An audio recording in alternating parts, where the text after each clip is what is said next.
და აი ამ დროს აი ამ დიდებულ საკითხებზე ვესაუბრება უფალი და ბოლოს ისევ ნებელობაზე მიგვანიშნებს საკუთარი მაგალითით ღმერთი მეუნება სამყარო შემოქმედი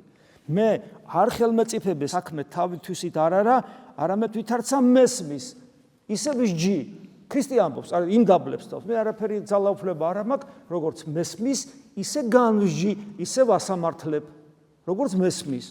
ვისგან ესმის მამისგან მაგრამ ვიცით რომ მამას და ძეს ერთი ბუნება აქვს მაგრამ ჩვენ წინაშე კიდევ თავს იმდაბლებს და სასჯელი ჩემი მართალი არის მეუნება მართალი რატო რამე თუ არავეძიებ ნებასა ჩემსა გნებავთ ამ შემთხვევაში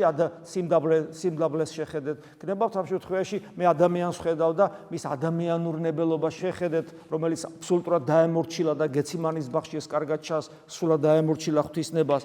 ამიტომ თუ არავეძიებ ნებასა ჩემსა არამედ ნებასა მომავლინებელისა ჩემისა მამისასა და თუ ქრისტე თავად სამყაროს შემოქმედი თანაარსი მამისა თავის სიტყვებით მე მეუნება რომ მე სრულად ვემორჩილები მამას მე თეოდორე ვინ ვგდივარ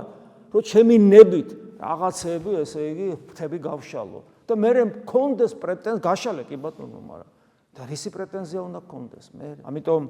თუ ჩვენ გვინდა რომ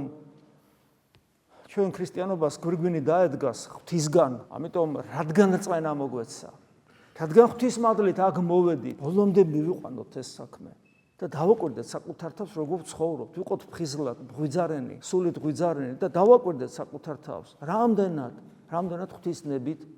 გვიცემს გული, რამდენად ღვთისნებით ვფიქრობთ, რამდენად ღვთისნებით ვსაუბრობთ და რამდენად ღვთისნებით ვმოქმედებთ.